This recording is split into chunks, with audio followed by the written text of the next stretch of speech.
Thank you so much, Mr. Chair, members of the best committee ever. For the record, Delegate Michelle Guyton, District 42B in Baltimore County, and I am here to bring you a bill that's going to sound familiar, but it is not the same as what you have heard before, right? House Bill 1067 is about phasing out lead and lead-based ammunition in hunting, all right?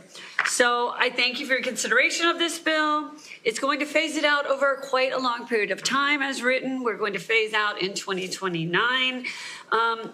You know, you guys know that I am both an environmentalist, an animal lover, and a child psychologist, developmental psychologist. So I am coming at this bill with that hat on. I shouldn't have to convince anyone in this room that lead is a danger to people and that lead is more of a danger to children and to pregnant women than it is to everyone else. Okay. If anybody wants to argue that with me, we can spend some time offline and I can give you all sorts of data that show you that's the case. But this committee has been working for years to get rid of lead exposure, particularly in our children and more vulnerable populations. It also affects animals and gets into our water and soil and affects negatively our environment, then being passed on to those women, children, and adult men, of course. So lead has already been banned from gas, from water pipes, from paint. We just had another paint stewardship bill this year to follow up on the one we did last year, and from many, many household items. I need to respond right now to some of the opposition that you're going to hear today that actually accuses me of disingenuity. Basically says I'm not interested in banning lead, that I'm interested in banning hunting. And I want to tell you, I am very, very committed to banning lead, right? Not hunting.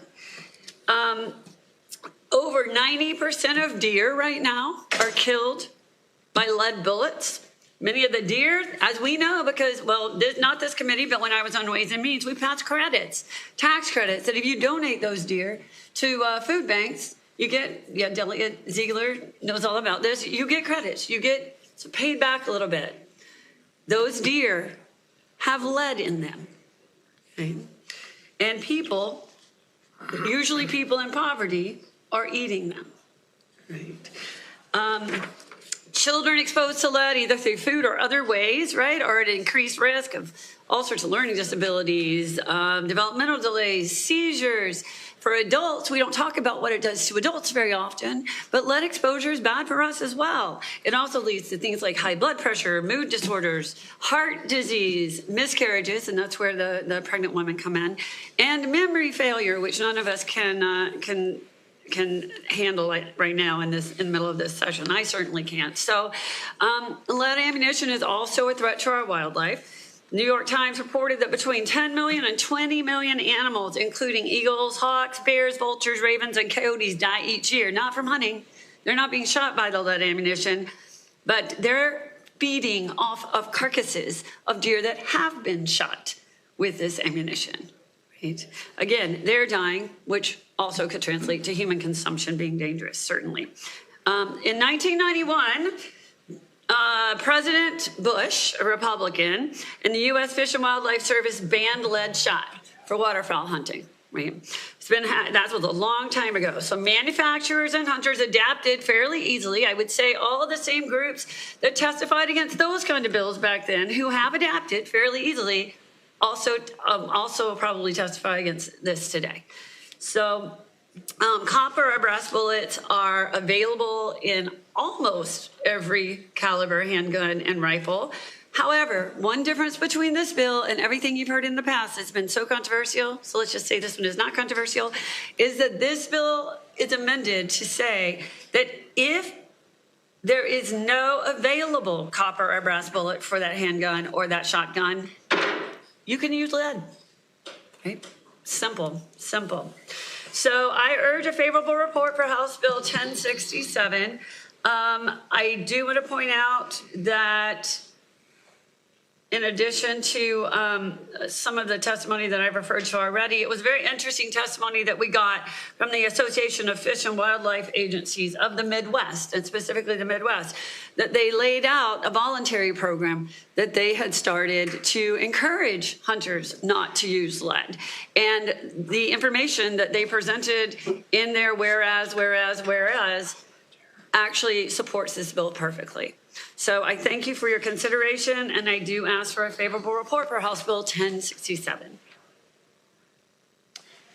Great. Thank you, Vice Chair Guyton. And I'm Wayne Pacelli. I'm president of Animal Wellness Action. And it's for very good reason that we took lead out of many other commercial uses. Vice Chair Guyton indicated out of paint, out of toys, out of gasoline. This is no accident. And in each of those circumstances, there were challenges in implementation. It would have been done a long time ago if there was no, issue with the transition. We have to change. Change is hard, but it's worth it. We've known that lead is a toxin for 3,000 years. It's an element. It doesn't break down. And we have heard many, claims about implementation issues. I just want to say, from the perspective of using lead ammo, the purpose of using lead ammo is to kill wild animals, to consume them. Nobody's putting lead in paint for kids to eat it. You're not drinking gasoline. This is a particularly direct pathway to ingestion, so people are harmed by the lead. That's very different from the other uses. We're also talking about lots of people dispersing it all over our environment. You have a volunteer group of 100,000 people in Maryland who disperse this over all of the acres of Maryland. That means that thousands and thousands of wild animals are going to be poisoned, because if it's deer hunting, a hunter leaves the gut pile, and all of the animals in the forest, because there's no waste, will consume that. The other half comes home. And the lead fragments, it's lead dust, it's tiny fragments, that is consumed by hunters and hunting families and people at food banks. This is poisoning people. It's poisoning animals. And we have alternatives. We have copper, bismuth, steel, tungsten. It's been implemented effectively in California, and we have a national ban on waterfowl hunting. So I urge your favorable consideration.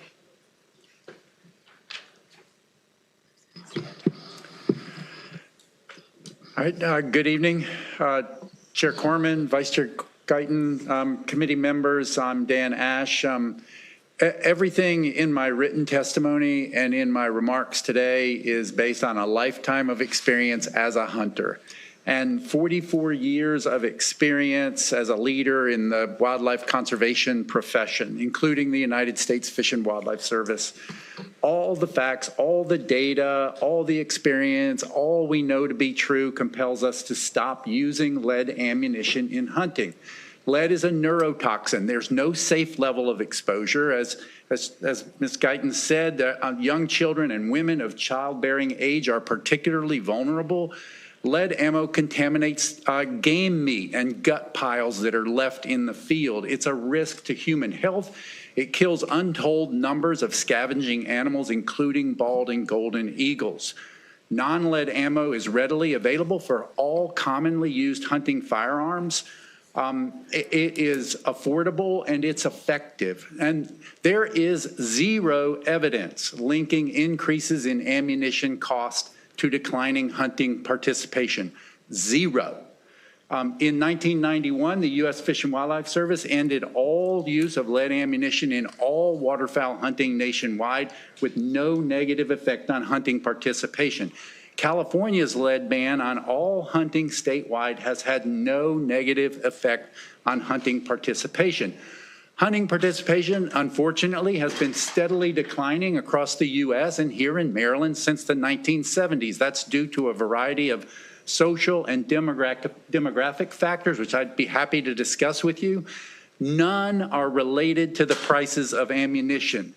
Everything we know tells us it's time to get all of the lead out of hunting ammo. Please favorably report SB HB 1067. Thank you.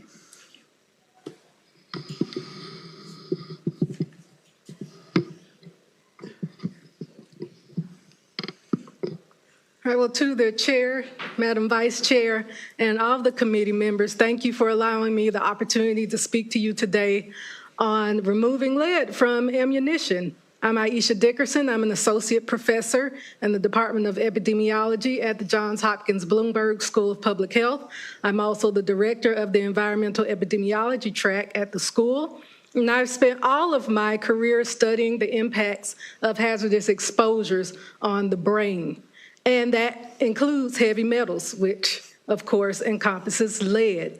Lead is a notorious neurotoxicant. We know that lead can store in the brain. It can cause neurodegeneration, but it can also cause cognitive impairments and cognitive decline. But what most people don't know about lead is that it deposits in the bone.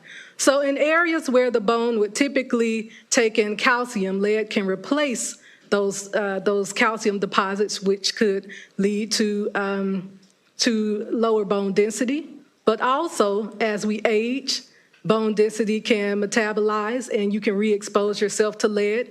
Additionally, during the third trimester, that's the time when bone rapidly metabolizes. And then you not only expose the mother to lead again, but you can expose her unborn fetus.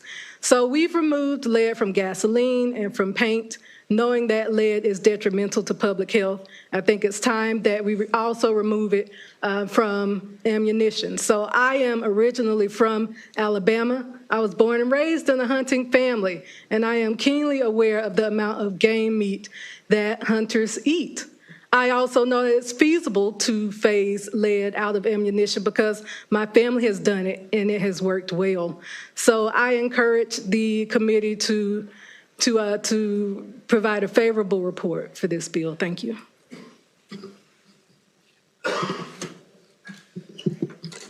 Good afternoon, delegates, and thank you for this opportunity to speak. My name is Jim Keene from South Dakota. I'm testifying in favor of HB 1067 from an animal health perspective. I've been a veterinarian for 38 years in livestock practice, in veterinary research with the USDA, and faculty at the University of Nebraska Veterinary School. I'm currently with the Center for Humane Economy. In veterinary medicine, lead is a well-studied toxin, as it is in human medicine. It causes neurologic damage, intestinal disease, reproductive failure, and death in wildlife, livestock, and pets. Just as in people, there's no safe level of lead exposure for animals. Veterinarians routinely treat raptors and scavengers suffering from lead poisoning after hunting season in Maryland. It causes paralysis, seizures, extreme weakness. And these are painful, often fatal conditions. Treatment is difficult, expensive, and often unsuccessful. When lead bullets or lead shots strike an animal, they fragment into hundreds, sometimes thousands of pieces, many of them microscopic. These fragments contaminate carcasses, gut piles, and meat, creating a toxic exposure pathway for scavenging wildlife and for people who consume game. I estimate that Maryland deer hunters and their families consume 100 to 200 tons of lead-contaminated venison each year, with even greater tonnage of lead-contaminated carcasses and gut piles spilled onto Maryland's rural landscapes. Lead is forever.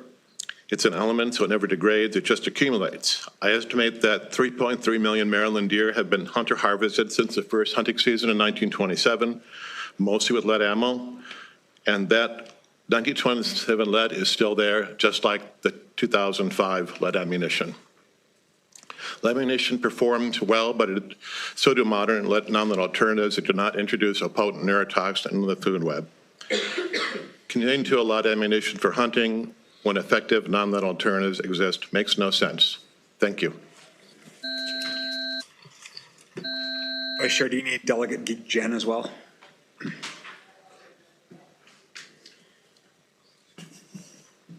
Thank you, Mr. Chairman. Distinguished members of the committee, Gil Jen here on behalf of Animal Wellness Action. You've heard about the 1991 ban on waterfowl, and immediately there was no delay in implementation there. And it's been mentioned, professional painters didn't get an extension on painting with lead paint, or the gas station owners didn't get an extension on pumping gasoline with lead. So we have listened to you after 3 years and have brought this bill in compromise. And here's the actual timeline of the bill when you look at the DNR calendar of seasons. So the use of lead will be allowed for at least another 18 months from today for the first section under pen-reared birds. Under game land birds and webless migratory, because their season starts September 1st, that will be 2.5 years from now. Go ahead, use your lead. Deer firearm season in October, 3 years from now, 2029. That's 3.5 years from now. England, Scotland, and Wales have done the same thing that we're doing here. One thing that the bill does not do, it doesn't prohibit you from the use of all your lead, everything you have in stock, from going to your target facility. Blast away, use it all. That's okay. You can sell it. You can possess it. You can use it in another state. You just can't use it on the animals that are listed in this bill. In my testimony that I presented, the DNR talks about the poison risk there on page 6 of my testimony. Very quickly, because the sponsor mentioned a voluntary program, they don't work. Just look at page 6 and 7 of my testimony, where prairie dogs in Kansas, Kansas offered non-toxic copper ammunition for hunters, and not one took it. We ask for a favorable report. Thank you. Thank you. Delegate Farrar-Hidalgo. Thank you, Mr. Chair. There was a lot of conversation about hunting lead and prey that gets shot with, whether it's, bird shot or whether it's rifle rounds or shotgun shell, sabos kind of thing. But unless I missed it, what about the hunters or the kids that are learning to shoot, and or the hunters or whoever's loading that ammo?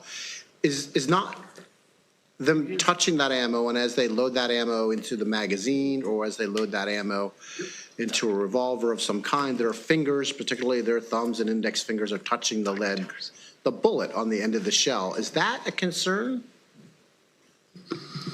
Yes, that's absolutely a concern. So research has shown that residues after firing lead-based ammunition can stay on the hands and on the clothing. We like to encourage people to make sure that they wash their hands and remove that clothing before they come in the home, but we know that that doesn't always happen. So yes, there is always the risk of lead ingestion from residues on the hands after firing any lead-based ammunition. That could be transferred to the person who fired the firearm, but also to anyone around them if they cross-contaminate or touch anything or that person. So basically, when they discharge the firearm is when you have the concern with the lead. But what about the actual individual touching the ammunition themselves and loading it? Is it permeable? Does it go through the skin, or do they have to then touch their mouth or their nose or somehow ingest it? Or just is the very touching of the bullet dangerous, or does the body absorb it from just the touching of the bullet? Oh, the touching isn't much of an issue unless there's broken skin, which of course, if you've been doing a lot of outdoor activities, there is likelihood of some broken skin. There is, of course, risk to anyone who makes their own ammunition. So it depends on where the ammunition was made. If it was made in a plant, there's more risk of contamination from touching versus if it was made in a home. So it's the ingesting or inhaling of the discharged bullet as it comes out. That's why all the firing range have so much HVAC and all these fans to suck all of that air out. Exactly. The primary route of exposure for lead is ingestion. Secondary is inhalation. Is it true that in police departments and firing ranges, indoor ranges and outdoor ranges, that their range officers are tested regularly to ensure that they have not exceeded lead blood content levels that are unsafe? I'm not sure I could answer that question. I know that children in different areas where there is a higher risk of lead exposure are tested on a regular basis, but I'm not sure about how often they test police officers per se. I mean, I think for particularly range officers, it might be anybody who works at a range. It might be interesting to look into. Thank you. Delegate Jacobs. I may be touching on some of what my colleague just asked, but I was just thinking with the police officer behind me here, the amount of training they do and the amount of ammunition they go through just to keep qualified. And I'm reading this in the bill summary. It says, the department shall authorize the use of lead ammunition for handguns, rifles, all that until as long as it's not commercially available. Well, what happens? Is there a plan to phase out the ammunition, the lead ammunition for the use of, say, police and police training? I currently have no plan for that, but if you'd like to work on it in the future, perhaps. I think this is really an issue of environmental and game that folks might consume. And I don't know if that really is as much an issue when you're talking about the way that police officers use their ammunition. So it's not at the top of my list of concerns, but it might be one. They touched on, like, if you touch it, you got it all over your fingers and microscopic parts of it and all this and that. And I'm just sitting here thinking, he's probably got to shoot a couple thousand rounds every month or so to keep Delegate, I think, himself in, like, so he can defend us over here if necessary. I think we're talking about, degrees of risk, and I think ingestion, consuming it, because these animals are almost exclusively used for food, or their bodies are left behind and the carcass is speckled with lead, that's going to lead to consumption by animals. I think we're all here saying lead's a problem, and we may not need a legislative solution in all different realms, but we certainly need one here if you're talking about 10 to 20 million animals dying of plumbism and thousands of hunting families being exposed in a major way, and food banks, thousands of people at food banks. We have great precedent from 1991. All waterfowl hunting with lead ended. It's 35 years. It's considered one of the greatest conservation and animal welfare success stories in contemporary wildlife management. And as Mr. Ash, who was director of the United States Fish and Wildlife Service, said, it did not lead to any reduction in hunting participation. How many times do we have the world change and, many people resist change, but then once it happens, we say, how did we not do this so many years before? That's what will happen when we ban lead ammo. We will just get rid of it, and people will be better and happier if you're hunters or non-hunters as well. So, all that being said, there's no plan to include handgun information into this. Handgun ammunition. So, in other words, you're not going to ban handgun ammunition in Only this if it's used to legislation. shoot deer. What's that? Only if it's used to shoot deer. Okay. Then they should use a non-lead version of the ammunition. Thank you. And Madam Vice Chair, if there is no non-lead alternative to the ammunition, they can use the lead? They certainly may. Okay. Delegate Naraki? Thank you, Mr. Chair. This might be for the delegate or maybe for the panel. I was looking up California's law. It seems like that was like 2013-ish, somewhere in there, like around that time frame. I can't see any other statewide bans that have occurred since the Bruin case, right? And I feel like Bruin has really changed the lay of the land, so to speak, with respect to not only Second Amendment issues with respect to guns, but also ammunition. So is there any cases that you can point to that have occurred since Bruin where federal courts have affirmatively upheld these? Not before Bruin, but since Bruin has occurred. Is there any statewide bans that have happened where the federal courts have said, this is good? Well, the only state that has a comprehensive prohibition is California, and then the U.S. Fish and Wildlife Service is the overseer of all migratory bird populations because they cross state lines. So no other state has done this except certain species are protected from lead. And now there are petitions in 6 states. New Jersey has legislation that's going to be similar to this one. But Dan perhaps has more thoughts on this. Yeah, to my knowledge, there's never been any kind of judicial challenge to any, like the Fish and Wildlife Service's 1991 ban on all lead ammunition in waterfowl. States like Maryland, all states have regulations about what kind of ammunition you can use for what kind of species. And so there's never been any judicial challenges to the authorities of state or federal regulatory agencies to say what kind of ammunition can you use in hunting. Sure, but I guess where I'm going with that is Bruin sets up a very different scheme of how to examine these things, very different than when some of these were enacted before. And I would just be curious if there's anything since Bruin, and if you don't have it right now, that's fine, but if someone could get that and show me that courts since that decision have said that these types of bans are good. I don't think there's been any policy to then trigger judicial review. Okay, thank you. Sorry, if a law is unconstitutional under Bruin, does it matter when it passed? I don't think so, no. That's not how the Constitution works, right? So even if it's said after the fact, it would still be unconstitutional. So do you know if anyone has challenged the California law or the federal policy for waterfowl since the change in the Supreme Court precedent? They have not. Okay. Delegate Anderson. Yes, sir. Thank you, Mr. Chairman. I was interested by your comments about the alternatives. Is there anywhere I can go to look up where they've tested the alternatives to be as accurate or have the expansion capabilities that lead does when we're shooting deer?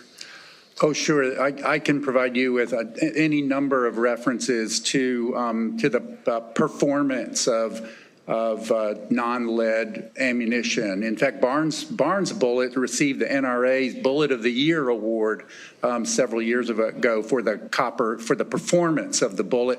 And if Barnes Ammunition were here, they would tell you that they made copper ammunition not because it was non-toxic. They made copper ammunition because it was better. And my 30-06, my 12-gauge shotgun, I can get non-lead ammunition that performs better in terms of the trajectory, the ballistics, and killing the animal, which is your objective. Okay. Thank you. Good answer. Okay, we have a number of virtual witnesses. We'll start with Dr. Dan Morheim.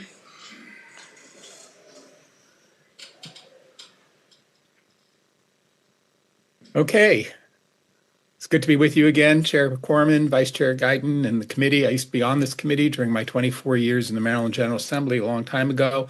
I'm here to support everything that panel has said. I especially want to echo Dr. Dickerson's comments about the health aspects. And as a ER doctor in the last 25 years of my career in a trauma center, I wrote in my notes, which are done on behalf of Chesapeake Physicians of Social Responsibility, which has over 800 members in Maryland, that one of the consequences of lead, children grow up exposed, get to it, is they're less capable intellectually and more volatile emotionally. And what that really means where I worked is people would come in and they were very difficult to manage. They often engage in antisocial behaviors, provocative behaviors, and violent behaviors. And that's the ultimate mental impact of lead poisoning. So for really, in this case, this bill is all about an ounce of prevention is worth a pound of cure. And having served in the legislature for that length of time, I'm going to stop and give you back a minute and say me too with everything else. Please pass this bill. Thank you. Thank you, Delegate. We appreciate it. Next up is Elaine Leslie. Hi, good afternoon. Thank you for having me. My name is Dr. Elaine Leslie, and I'm an executive member of the Coalition to Protect America's National Parks, obviously, which we have many park units in the state of Maryland. In my career, I've worked as a National Park Service scientist and the agency chief of biological resources. And I've been an experienced wildlife biologist for 45 years, over 45 years. I've been working on the impacts to lead in wildlife since the mid-90s. So I have actually held condors and golden eagles and bald eagles that have been impacted by lead and watched the suffering, the inhumane aspect of all of this from the ingestion of spent lead in carcasses. So also, I would just want to say, this is the tip of the iceberg. I don't think we know how many numbers exactly of wildlife are impacted. It's only as good as what our monitoring efforts are. So you're probably going to hear a lot about bald eagles are coming back and doing well and rebounding. This is all true to some extent, but we don't know the full aspect of it because we don't know all the animals that are out there that have died that we haven't collected or been to a rehab center. We know lead is bad. We know it's bad for wildlife. We know it's bad for humans. So today, what you are focusing on is the human aspect. And I think passing this bill is a big step moving forward in an intentional manner with its eye on natural resource conservation for Maryland. And in this year of the 250th year of our founding of our nation, I think protecting and preserving animals such as our nation's symbol, the bald eagle, protecting our environment and protecting humans is definitely worth celebrating. So please pass this bill. Thank you. Thank you. We'll turn to Ted Williams.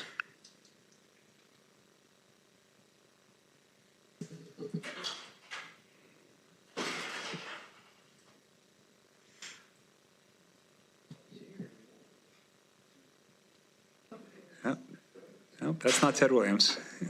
There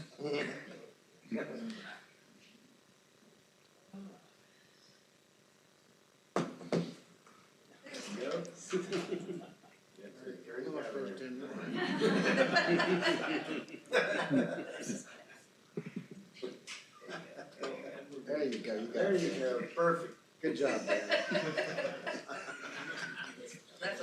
One more call for Ted Williams. Hello. I'm sorry. Can you hear me now? We can. Please go ahead. Okay. My name is Ted Williams. I'm a lifelong hunter, a journalist specializing in wildlife. I own 12 guns and a permit to carry high-capacity concealed weapons. I strongly support this legislation. It baffles me why so many of my fellow hunters insist on poisoning wildlife, themselves, friends, and family by using lead ammo, when the expense of swapping to more efficient, non-toxic copper for a season would amount to something like a coffee and 2 donuts. Even non-toxic 22 caliber rimfire ammo is now readily available. Multiple studies find links between human consumption of lead-killed game and spikes in lead blood levels. CDC reports even low lead blood levels could negatively affect a child's intelligence. Health departments of North Dakota and Minnesota impounded 17,000 pounds of hunter-donated venison contaminated with lead fragments. The Minnesota Department of Agriculture x-rayed 1,029 commercially ground venison burger packages, finding lead fragments in 26%. 48% of ground venison packages analyzed in Illinois were contaminated by lead. Ammo companies develop copper bullets not to protect wildlife or humans, but to kill game more effectively and humanely, and they do. The toxicity of lead ammo is ancient news. George Bird Grinnell published a warning in his sporting weekly Forest and Stream. Quote, "Until they reach the gizzard where the wildfowl grinds his food, these pellets do no harm, but when reduced to powder, they become a violent poison." The year was 1894. Thank you. Thank you very much. Seeing no questions, we'll turn to our unfavorable testimony. We'll start with our virtual witness, John Jocelyn, 2A Maryland.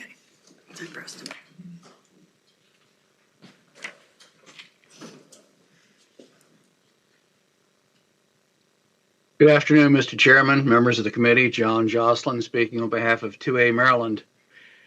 I'd like to put forward some observations on the enforceability of this particular legislation. On page 2, line 25, it allows only federally approved non-toxic ammunition. The federal government does not approve any type of ammunition.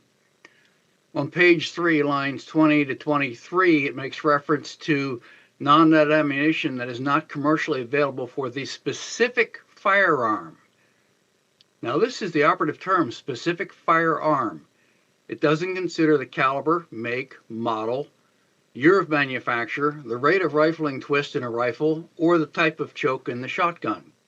Just because the ammunition is available doesn't mean it's compatible with the firearm itself. This is a very important consideration. When ammunition is available, it's generally not available locally because the dealers don't carry a large stock of it.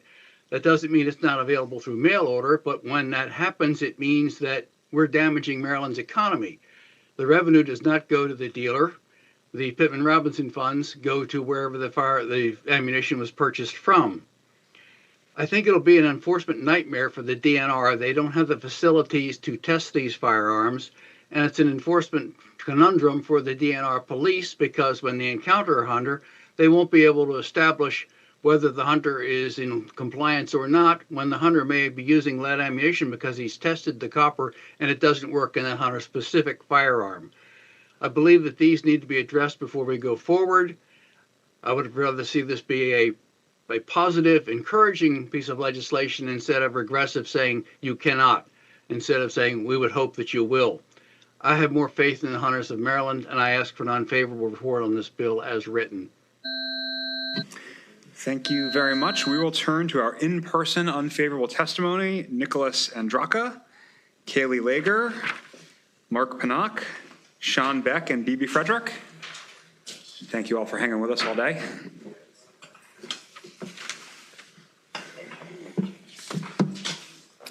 All right, for time, I'll go ahead and get started. It's nice to be back in front of you all again, 2 times within 7 days. What a pleasure. My name is Kaylee Leager. I am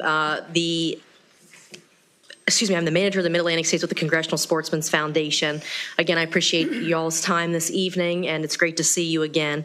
In addition to my professional introduction, I would like to mention that I'm a generational Marylander and longtime hunter and paid license holder. I'm here today asking for an unfavorable report on HB 1067. This legislation is proposing a hunting-led ammunition ban with no scientific evidence or data from the Maryland Department of Natural Resources, which shows that such a ban is scientifically or biologically necessary. In closing, the Congressional Sportsmen's Foundation encourages the legislature and the Department of Natural Resources to work together to implement incentive-based programs for the use of non-lead hunting ammunition by hunters if there exists demonstrable scientific evidence, as mentioned previously, that such effort is needed to address population-level impacts of lead exposure in specific wildlife species. We further recommend that such a program be developed and tested to any further consideration of a statutory ban on lead ammunition when it comes to the unintended and consequential potential diminishment of conservation funding. For these reasons, I request an unfavorable report on HB 1067. Thank you. Chair, co-chair, and members of the committee. I am Nick Andraka, a lifelong Maryland resident, and lifelong hunter, and DNR hunter ed instructor. I oppose House Bill 1067.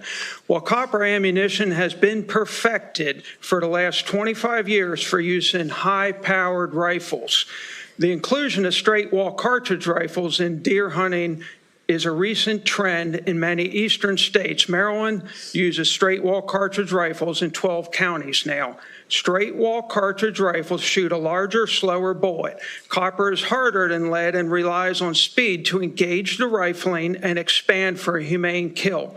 Manufacturers are making progress.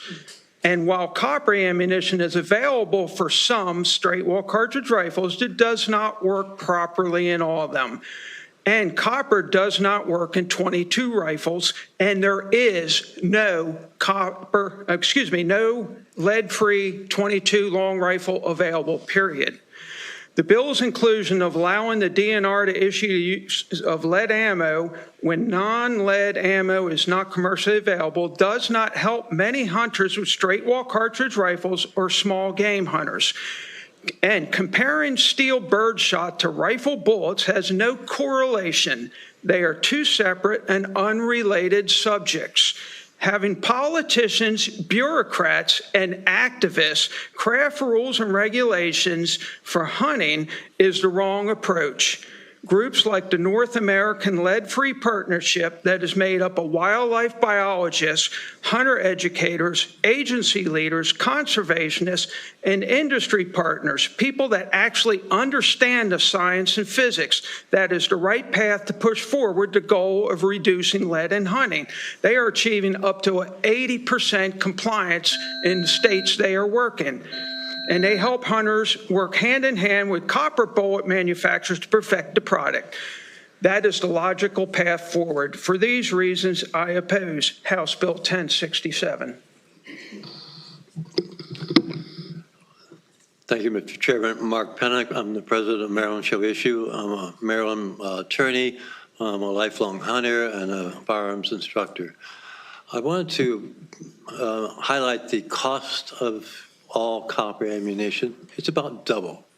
And there's an example in my written testimony where it goes from leaded ammunition for a .308 cartridge, which is standard hunting round for deer, from about $29 to all copper rounds at $62.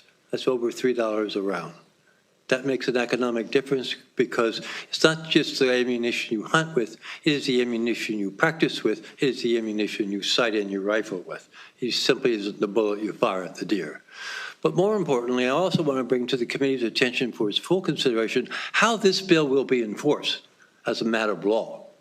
The legal consequences for a person who's caught with the leaded ammunition while hunting are severe. In 10-1011, the Natural Resources article, the first offense is a $1,000 fine. Second offense is a $4,000 fine and 1 year in prison. But it's not just that. It can also result in the confiscation of the firearm by the DNR officer. And under 10-1108, it can result in a 5-year suspension of the ability to hunt at all in Maryland. Those are the enforcement provisions available for all the violations of this title. They are equally applicable to the sanctions imposed by this bill. You can expect them to be enforced in this manner.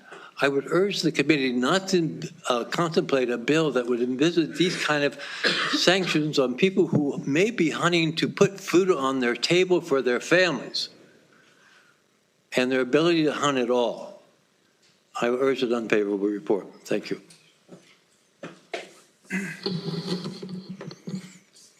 Good afternoon, Chair, Vice Chair, and members of the committee. My name is Sean Beck, and I'm an avid hunter and angler and a resident of Howard County for the last decade. I'm also a participant in Howard County's very successful deer management program.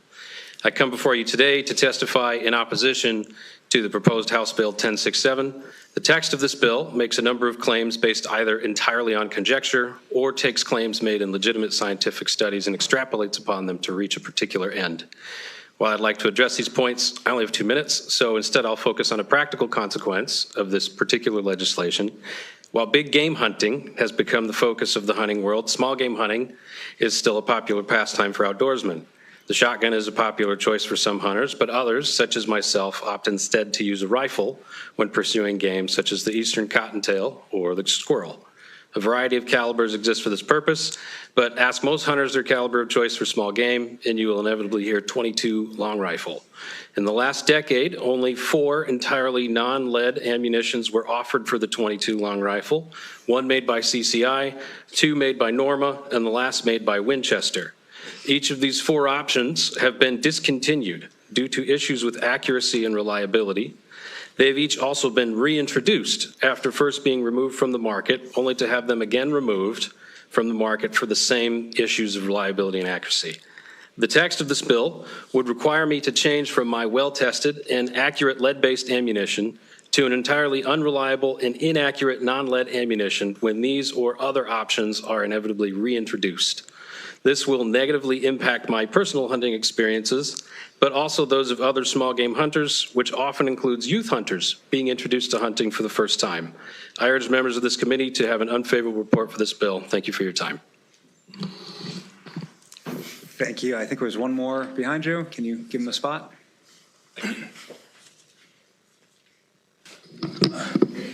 Thank you, Mr. Chairman and honorable members of the committee. Thank you for the opportunity to testify today. My name is B. Frederick, and I'm representing in-state and national members for Safari Club International, or SCI.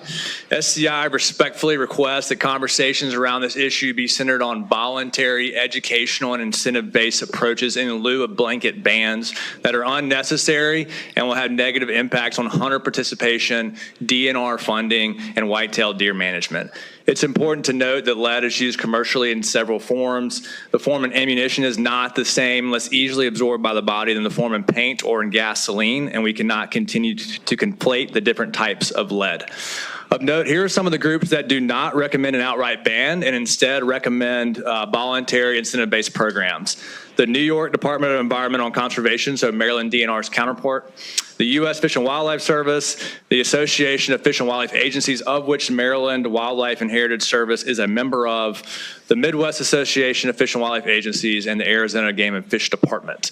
The New York State Lead Ammo Working Group examined potential legislative and regulatory restrictions for lead ammo, but ultimately opposed those restrictions because it is, quote, challenging to advance and would come with significant social cost.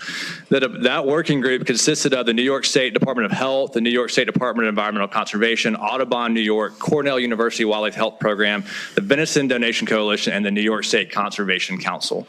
The Association of Fish and Wildlife Agencies represents all of North America's wildlife agencies, and they advocate for sound science-based management of conservation of fish and wildlife. They too point to a collaborative approach of prioritizing education, information, and voluntary choice.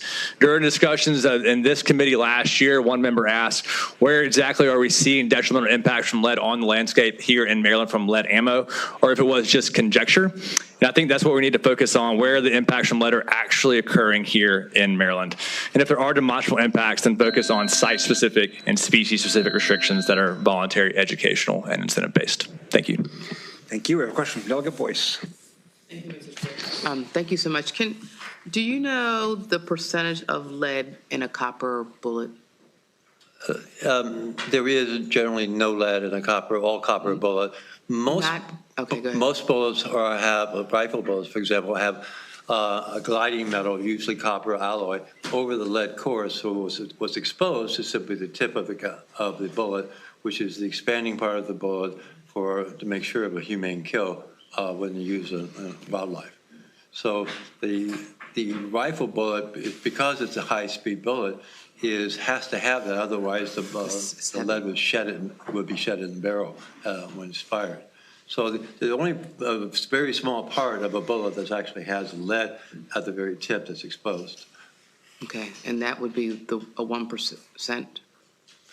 I'm not sure where that 1% comes from. There's more than 1% of lead in a standard rifle bullet, for sure. Okay. So there's a fair amount of lead, that's the core, but it's covered by a thick layer of gliding metal so that it actually can be successfully fired through a high-speed barrel. Delegate Lewis. Thank you, Mr. Chair. Thank you to the members of the panel. I humbly admit I don't know anything about hunting or guns, and so it's really valuable to hear from all the perspectives and learn from you. But I did hear from one of the previous panelists, Ted Robinson, I think, Ted Williams, who described himself as an avid hunter, as if I recall, as a person who owns 12 guns, and he's a lifelong hunter. He sounded like someone pretty well versed and experienced in hunting.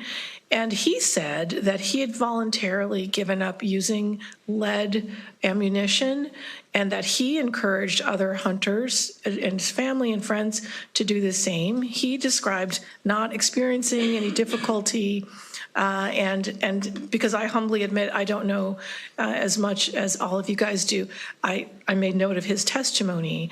And then I heard from the good gentleman from Howard County who's helping with the deer problem there. If I recall right, I heard you say that non-lead ammunition isn't useful. I also think I heard one of the other good gentlemen say that, I think it was you, sir, forgive me for not having your names, but I heard you, okay, and I see you, and I just recall you saying that non-lead ammunition, it doesn't work for certain kinds of firearms. So what I would ask you, avid hunters with experience, doing good work, getting rid of deer, the overpopulation and other things, why did one experienced hunter say he's got no problem with non-lead ammunition, but you did? And whichever of you is best prepared to answer. Thank you. Can I answer? Yes, sir, please. I have no idea why Ted Williams, for 3 years I've been coming here, has been saying 22 long rifle is available. It's not. We have all submitted in our written testimony. I've submitted emails from the companies. I've submitted the pictures saying it's discontinued. It is discontinued. I can't speak for Ted Williams why he's claiming it's readily available and works great. In my testimony, I didn't say all copper doesn't work. In fact, I use copper in my 4570. It's a lever action rifle, and I use it in my 2 slug guns. It works great. It excels in high-powered rifles because the Barnes Company has started perfecting that 25 years ago. The inclusion of what we call straight wall cartridge rifles in Maryland's hunting is only a couple years old. And that there was, I believe, about 8 or 9 eastern states that allowed those rifles used. Those are very difficult right now because copper is harder than lead. So it cannot form into the rifling, the grooves in the barrel of the gun. They have to make it slightly smaller. It's hit or miss. I have my 4570 is a rifle.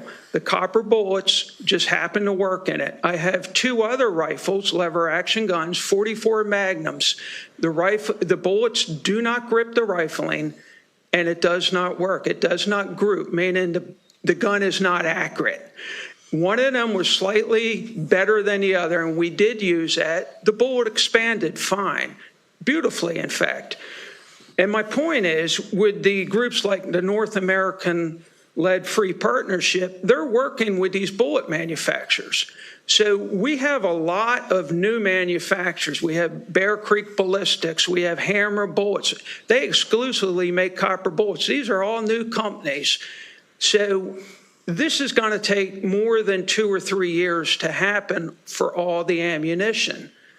Like I said, every one of us will use copper. If everything is true, what they said is copper is so bad for you, you're poisoning your family. If that's true, if copper works better than lead, if that's true, if it's available everywhere, if that's true, if it's hardly any more expensive, if that's true, hunters would be using it. We'd be fighting each other to get it off the shelf. It is an evolving technology. Like I said, for high-powered rifles, works great because Barnes started that work over 25 years ago. 22 rifle, it does not work. I can't tell you why Ted Williams keeps saying it's there. If you look at Sean's testimony and my testimony from last year, I have the emails from the companies. It does not, they discontinued it. I don't know why he's saying that, but. Thank you. So to add on to that, Madam Delegate. Yes. I use the Barnes bullet in my high-powered Weatherby to shoot antelope at 500 yards, and it works beautifully. But it doesn't, a copper bullet doesn't work with a dam in my old Model 270. It's simply, I can't find a bullet that works well. Is it available? Sure. But does it work? No. I don't know why. I can tell you that I can't use, as a hunting gun, I use it for Maryland whitetail. My freezer's full of Maryland whitetail right now. So it is a gun-by-gun inquiry, and it is much more expensive. The Barnes bullet that I use for the Weatherby is $5 a round. So if you're going to force everybody into copper, they're going to be spending a lot more money, and they may not get the performance that they're hoping to get. And we're all hunters. We all look for humane kills, which means shot placement and accuracy above all else. So I'm not here defending lead. I know lead's all right, we got it. Thank you. We got it. Thank you very much. Delegate Allen. Thank you, Mr. Chair. Gentlemen, all good to see you. Unfortunately, my question is for Kaylee, so I apologize. While you're sitting down, I'll start my question. I understand, again, the market issues and the accuracy issues and all those things. And I'm just trying to understand, I'm a late onset hunter in my life, so I'm trying to understand the history of it. You know, federally, it's been banned for migratory game birds since 1991. So what was the thinking then federally as far as the safety of lead goes versus, you know, what we're talking about now? How was that different?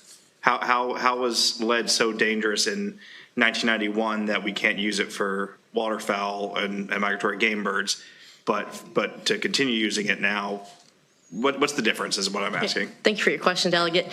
That was species specific. So again, in my testimony and the things that, again, I've been saying for the past 3 years, I guess, when this bill has come up, is work with the Department of Natural Resources to see if this is an issue, again, for species specific things, if it's required to keep up with the conservation and management of the species. You know, and again, with the waterfowl ban in 91, it was species specific.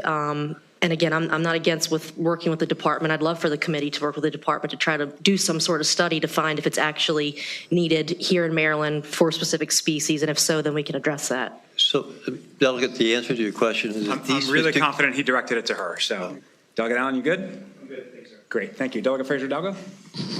Yeah, I don't want to get too deep into this, but on the 22 piece, there is plenty of a copper-plated 22 ammo available. Are you saying that there's lead behind the copper plating that doesn't bite into the rifling? Is that what you're saying? So absolutely, yes. Yeah, for 22 specifically, the bill specifically requires, I think, less than 1% lead content for it to be considered non-toxic.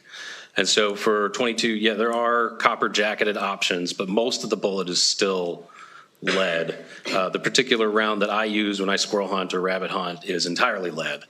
It's a subsonic round.